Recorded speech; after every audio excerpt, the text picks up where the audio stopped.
Question 3.1 state for each of the following physical quantities if it is a scalar or vector: volume, mass, speed, acceleration, density, number of moles, velocity, angular frequency, displacement, angular velocity. ये जो सारी physical quantities दे रखी हैं, इसमें हमें बताना है कौन सी स्केलर है, कौन सी वेक्टर है. तो स्केलर क्वांटिटीज़ जो होती हैं उनमें क्या होता है, सिर्फ मैग्नीट्यूड होता है. सिर्फ उनका जो मैथमेटिकल वैल्यू दे रखी होगी, जो सॉल्व करने पे आएगी, कोई डायरेक्शन नहीं दे रखी होगी कि इस डायरेक्शन में है. वेक्टर क्या होता है, उसमें मैग्नीट्यूड भी होता है और उसके साथ में डायरेक्शन भी होती है. जैसे एग्जांपल ले लेते हैं. एग्जांपल सबसे पहले लेते हैं स्पीड और वेलोसिटी का ले लेते हैं. स्पीड और वेलोसिटी का ये सबसे इजी एग्जांपल है और हमारी डेली लाइफ में यूज़ भी होता है. आपको किसी को बताना है कि कोई कार गई है अगर किसी रोड से, या आप कहीं से आ रहे थे, आपको बताना है आपकी स्पीड, आप कैसे आए. तो आप बता रहे हैं कि मेरी स्पीड जो थी वो 10 किलोमीटर पर आवर थी. तो ठीक बात है, मतलब आप 10 किलोमीटर पर आवर की स्पीड से आ रहे थे. दूसरे ने बता दिया कि इनकी speed 10 kilometre per hour towards north थी, यानी कि नॉर्थ की डायरेक्शन में आप चल रहे थे. तो जो 10 किलोमीटर पर आवर बताया वो हो गई स्पीड, और 10 kilometre per hour towards north. ठीक है, तो ये क्या होगा, ये वेलोसिटी हो गई. सिंपली ऐसे भी कह सकते हैं, जो वेक्टर क्वांटिटीज़ होती हैं वो ज़्यादा क्लैरिटी देती हैं हमको. कुछ मेज़रमेंट करने में, उनको मेज़र करने के लिए ज़्यादा क्लैरिटी की ज़रूरत होती है और ज़्यादा क्लियर हमें वो कंडीशन पता चलती, फिजिकल कंडीशन पता चल सकती है, जिससे हम और भी अच्छा इवैल्यूएशन कर सकते हैं. स्केलर जो क्वांटिटीज़ होती हैं उनकी वैल्यू कभी नेगेटिव नहीं आती, क्यों? क्योंकि डायरेक्शन होती नहीं, हमेशा पॉजिटिव एक जो मैथमेटिकल वैल्यू देते हैं. वेक्टर क्वांटिटीज़ होती हैं वो नेगेटिव भी हो सकती हैं. नेगेटिव डायरेक्शन में अगर जा रही होंगी तो नेगेटिव हो जाएंगी. मतलब अगर हम जैसे कि जो डायरेक्शन लेते हैं हम एक्सिस पे, ये पॉजिटिव डायरेक्शन होती है, ऊपर की तरफ पॉजिटिव डायरेक्शन होती है. लेफ्ट हैंड पे जो है वो नेगेटिव डायरेक्शन होती है और डाउनवर्ड जो है नेगेटिव डायरेक्शन होती है. तो अगर कोई फॉरवर्ड डायरेक्शन में हमने पॉजिटिव ले रखा है, अगर कोई बैकवर्ड में मूव कर रहा है तो वो नेगेटिव डायरेक्शन में जाएगा. तो आई होप ये बात क्लियर हुई होगी. स्केलर और वेक्टर में, स्केलर में सिर्फ मैग्नीट्यूड होता है, वेक्टर में डायरेक्शन भी होती है. और वेक्टर क्वांटिटीज़ जो होती हैं उनको डिफ़ाइन करने के लिए थोड़ी और ज़्यादा क्लैरिटी चाहिए होती है और ज़्यादा हमें इन्फॉर्मेशन देनी पड़ती है. तो अब देख लेते हैं एग्जांपल. वॉल्यूम जो होगा वो स्केलर क्वांटिटी होगा. कैसे? क्योंकि कोई भी बकेट है उसका कितना वॉल्यूम है, उसमें कितना लिक्विड आ जाता है, उसमें हमें डायरेक्शन की ज़रूरत नहीं है. लिक्विड तो बकेट में ही आना है, उसकी कोई डायरेक्शन की ज़रूरत है नहीं.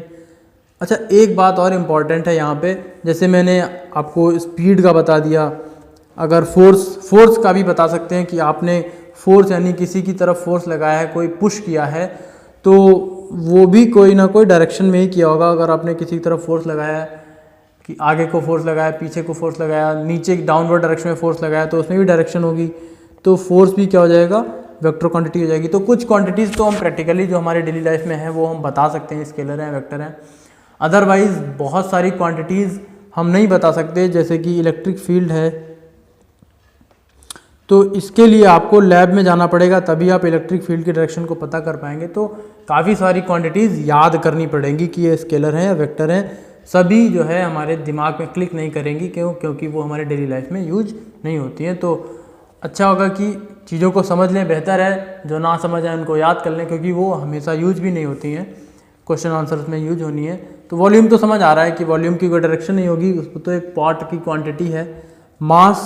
मास को जो है वेट से हम डिस्क्राइब करते हैं, हालांकि वेट की डेफिनेशन अलग होती है. तो मास किसी का जो होगा वो स्केलर क्वांटिटी होगा, क्योंकि उसमें कोई डायरेक्शन की बात नहीं होगी. स्पीड अभी बताया, स्पीड जो होता है वो स्केलर क्वांटिटी होती है. स्पीड में हमें डायरेक्शन नहीं बतानी होती. स्पीड में सिर्फ मैथमेटिकल वैल्यू जो होती है, मैग्नीट्यूड, वो बताना होता है. ठीक है, तो स्पीड में हमें सिर्फ ये जो मैथमेटिकल वैल्यू है ये बतानी होती है, डायरेक्शन नहीं बतानी होती.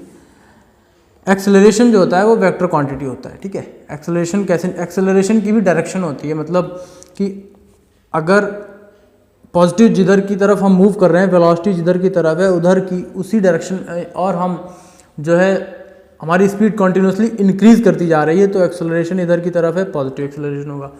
हमारी स्पीड जो है वो कॉन्टिन्यूसली डिक्रीज करती जा रही है, हम आगे जाके रुक जाएंगे, सो हमारा एक्सेलरेशन जो होगा वो नेगेटिव डायरेक्शन में हो जाएगा, ठीक है, रुकते जा रहे हैं।